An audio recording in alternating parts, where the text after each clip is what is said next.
안녕하세요. 우아한 여자 김정희입니다. 유튜브 배워 무작정 시작했더니 벌써 대중가요 속 음식 제10탄이 되었네요. 오늘은 1943년 한복남이 작곡 발표한 노래 빈대떡 신사로 이야기합니다. 오늘은 정엽이 부르네요.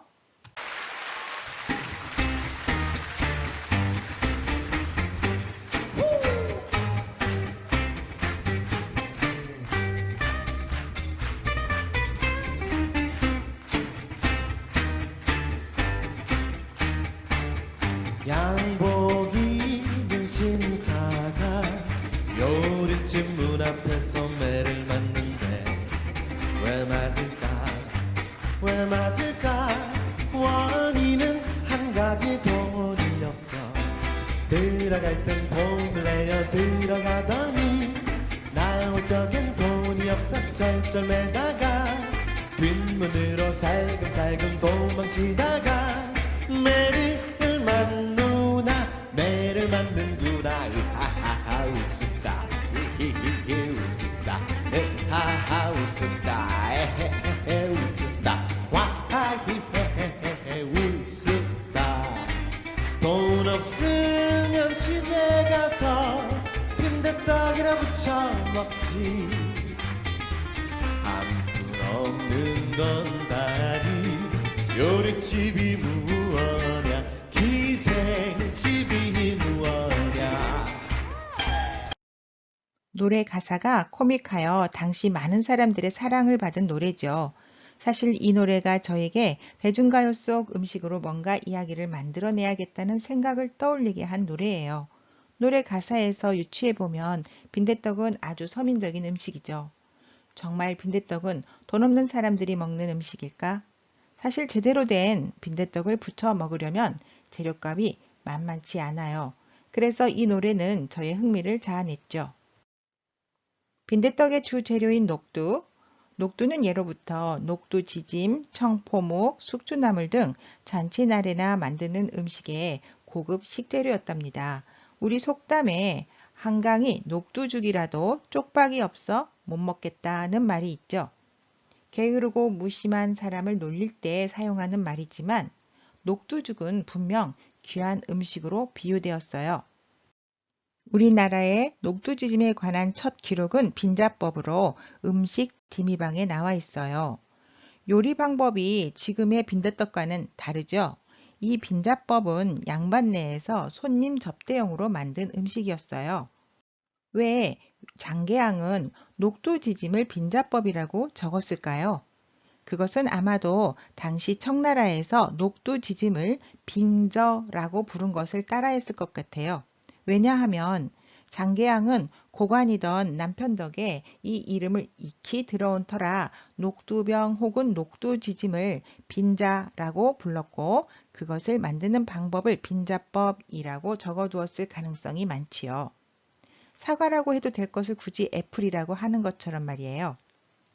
그리고 중국의 빙자 혹은 빙저가 조선으로 들어와 떡이라는 개념을 강조하기 위해 떡병자를 덧붙여 빙자병이 되었고 이것은 빙자떡, 빈자떡, 빈대떡으로 바뀌었을 것으로 보는 거죠.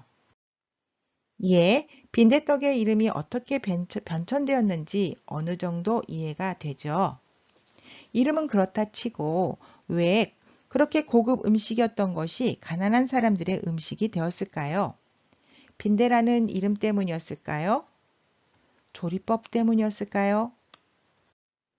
근대 요리로 전환되는 가장 중요한 시기에 조리법을 담고 있는 책이 바로 이용기의 조선무상 신식요리제법 책이에요.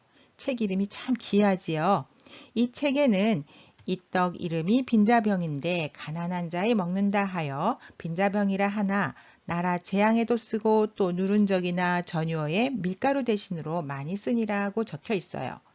즉 빈자떡은 가난한 사람들이 먹는 떡이기도 하지만 조선시대 궁중에서 전유어에 밀가루가 없을 때 녹두가루를 사용하였다는 주장이지요. 떡볶이에서 말했듯이 녹두는 한국전쟁 이전까지는 일부 남쪽에서만 재배 가능했던 밀가루보다는 싼 재료였지만 여전히 귀한 재료였지요. 그러다가 궁이 있던 서울 지방에서는 큰 상이나 재상에 전을 고일 때 녹두지짐이나 밀전을 붙여서 아래에 고이고 그 위에 생선전, 고기전을 얹는 풍습이 생겼어요. 윗부분의 고기전은 주인들이 먹고 아래에 녹두지짐이나 밀전은 하인들이나 잔칫날 허드렛 일을 맡아 하던 사람들이 먹었지요. 밑받침용으로 만든 지짐이라 고기에서 배어나오는 기름이 스미면서 그 맛이 좋았고 지름이 한 뼘이 될 만큼 크고 도톰하여 배를 채우기에 충분하였다고 해요. 그래서 가난한 사람들이 먹는다 해서 빈자떡이라고 했다지요. 조선 무상 신식 요리와 비슷한 시기에 나온 방신영의 조선 요리 제법에 따르면 빈자떡이라 하여 배추김치를 채 썰어 넣고 섞어서 번철에 기름을 바르고 부친다고 하여 김치를 넣은 빈대떡이 나타났어요. 우리나라 음식은 비빔밥이나 잡채처럼 가지런히 놓았다가 먹을 때 섞는 음식은 있지만 처음부터 여러 가지 재료를 뒤섞어 만드는 음식이 많지 않아요. 이렇게 여러 가지 재료를 한꺼번에 반죽에 섞어 지지는 지금의 부침개 방식은 일본에서 유래한 것으로 보여요. 일제강점기에 전래된 오코노미야끼 요리법은 주변에서 구하기 쉬운 재료를 넣어 크게 붙여서 여럿이 함께 나눠 먹기에 좋은 방법이었지요. 청계천 수표교는 조선시대부터 가난한 사람들이 모여 살았던 곳이랍니다. 그래서 굶주리며 노숙하고 있는 사람들을 위해 한양 명문가들의 적선 행차가 잇따랐어요. 북촌여흥 민씨 적선이요. 광통방 천령현씨의 적선이요. 외치며 빈자떡 실은 수레를 끌고 와 떡을 수표교 아래로 던져주었다고 하죠. 그래서 수표교를 빈자떡다리 또는 적선다리라고 했답니다. 나이 많은 아주 많은 어르신들은 굉장히 바쁜 모양을 표현할 때 색강, 물소리 멎을 때 북촌마님 빈대떡 주무르듯 이라는 속담을 사용했대요. 여기에서 색강 물소리 멎을 때는 조용한 밤에 들리던 물소리가 사람들이 활동하는 생활소리에 묻혀 들리지 않게 되는 이른 아침을 말해요. 북촌의 양반댁 마님들이 아침 일찍 일어나 청계천 다리 밑에서 사는 불쌍한 이들을 먹이려고 빈자떡, 즉 빈대떡을 만드느라 분주한 모습을 담은 속담이에요. 속담 속 북촌 마님 같은 사람들이 많아야 살기 좋은 세상이겠죠. 이렇게 부침개 형식으로 완전 변신한 빈대떡은 1920년대 이후 길거리 간이 음식점에서 인기 있는 메뉴의 하나가 되었어요. 그러면서 빈대떡 관련한 기사가 종종 신문에 나왔지요. 가난한 과부는 먹고 살기 위해 어쩌고저쩌고 겨울에는 빈대떡을 안주로 내놓았다.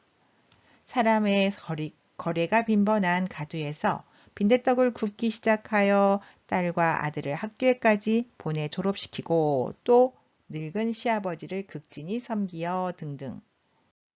1947년 6월 28일 경향신문에 나온 기사예요.